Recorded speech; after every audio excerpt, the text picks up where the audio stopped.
Hi, I'm Brian with BibleStudying.net, and we've been talking about Jainism as one of the religions that is essentially a denomination of a mystical worldview that we can find anywhere around the globe if we look. And so we've talked about the first couple doctrines that we've been identifying, mystical path to knowledge, and also the idea of the one that is all, and shown that Jainism definitely fits within the idea of a reformation of the existing ideas, sharing many, many components with Hinduism so far in those two regards. And now we want to turn our attention to the doctrine of reincarnation and what the Jains believe on that.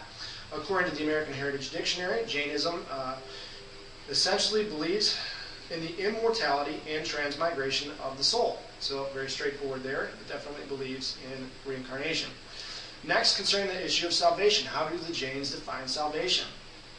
Well, according to the Columbia Encyclopedia, the idea for the Jains is you want to be escaping the cycle of rebirth or the transmigration of souls, thus released from the rule of karma, the total consequence of past acts, and the soul attains nirvana and hence salvation. By escaping from the cycle of rebirths into this physical world, you attain salvation. More specifically, Britannica says on their article on reincarnation, and they have this component here that's going to talk about the Jain view on reincarnation, that the idea is that in Jainism, until the soul frees itself by religious disciplines and rises to the place of liberated souls at the top of the universe. So essentially they do want to escape from this existence and rise to the top of the universe through mystical practices, and therefore leaving behind this kind of existence in this physical world that we experience through the cycle of rebirths. Definitely has the same definition of salvation that we found in Hinduism. Now what about Ajivika? Well, according to Random House Dictionary, Ajivika is simply a heretical offshoot of Jainism, and as we saw earlier, the only way we know anything really about Ajivika is through sources that are Jain sources or Buddhist sources. And so we can pretty much assume, because it's a heretical offshoot that comes out of the same period at the same time, that there's a lot of similarity. It is admittedly known by scholars to be a reformation of Hinduism already. But what else do we see on a couple of these particular points? Well, let's talk about reincarnation.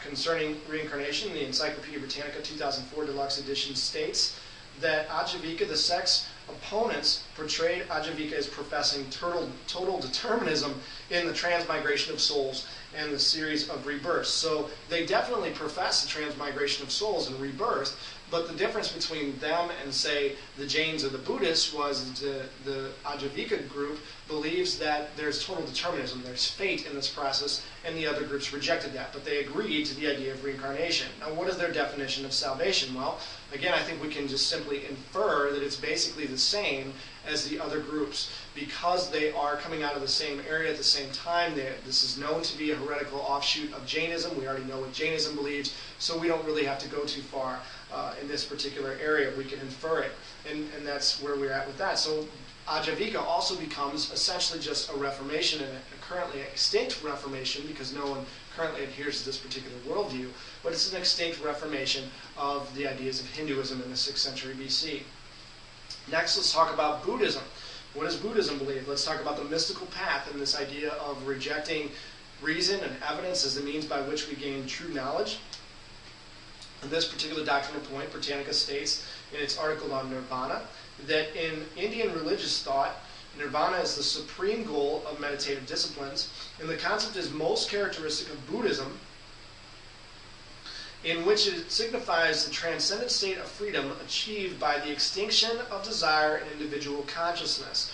So it is released from these bonds that enlightenment, that constitutes enlightenment or the experience of nirvana. So essentially what's being said here is that in Buddhism, you have this idea of extinguishing individual consciousness, and by extinguishing individual consciousness, you are able to attain enlightenment. And so very much this is talking about, when you use terms like extinguishing individual consciousness, you're talking about a meditative or mystical approach to knowledge and a divine experience that you have internally and subjectively yourself. You're not talking about gaining knowledge of the divine through looking at facts in the world around you and reasoning. You're talking about practicing meditation in order to extinguish your own consciousness and therefore have a divine experience internally.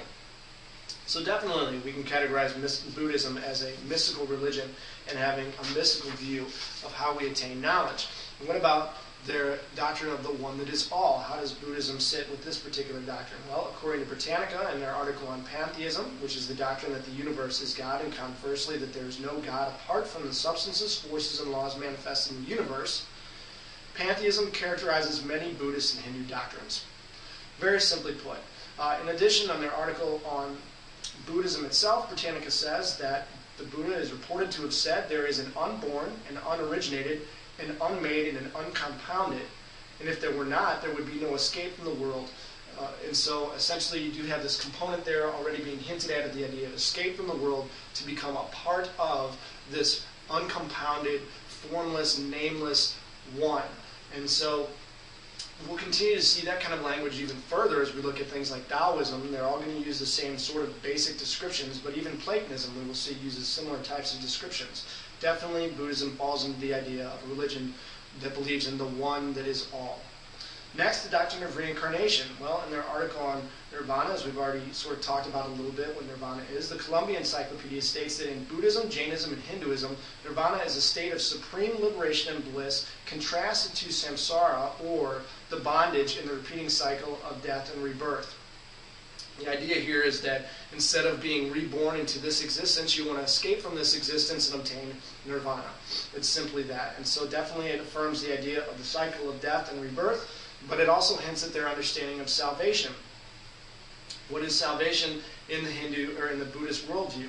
According to the Columbia Encyclopedia, Buddhism accepts the pan-Indian presupposition of samsara, the cycle of birth and death, and the release from this cycle of rebirth and suffering is the total transcendence called nirvana. So it's just saying basically in the same terms what we saw in the article on nirvana itself. Buddhism essentially believes in escaping from the physical world into which we are constantly reborn in this cycle. Britannica states similarly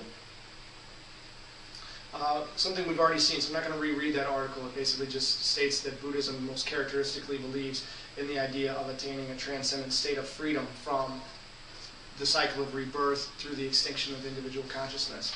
So definitely the Buddhist definition of salvation is one of escape from the physical world and entering into a transcendent state called nirvana in some other world. So next we're going to talk a little bit about Confucianism, and I only want to mention it briefly to say that Confucianism is essentially either can be viewed as not a religion, or its religious components have to be viewed as essentially Taoist. And so here's a quote that we looked at earlier that states just that. It says in their article on Taoism, Britannica.com writes, "There is a tendency among scholars today to draw a less rigid line between what is called Taoist and what is called Confucian.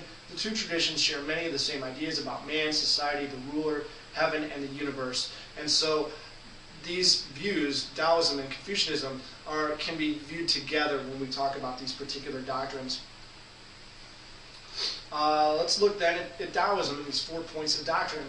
And actually, we're getting close to the end of the video, so let me put it on pause and we'll come back and talk a little bit more about Taoism in the next video.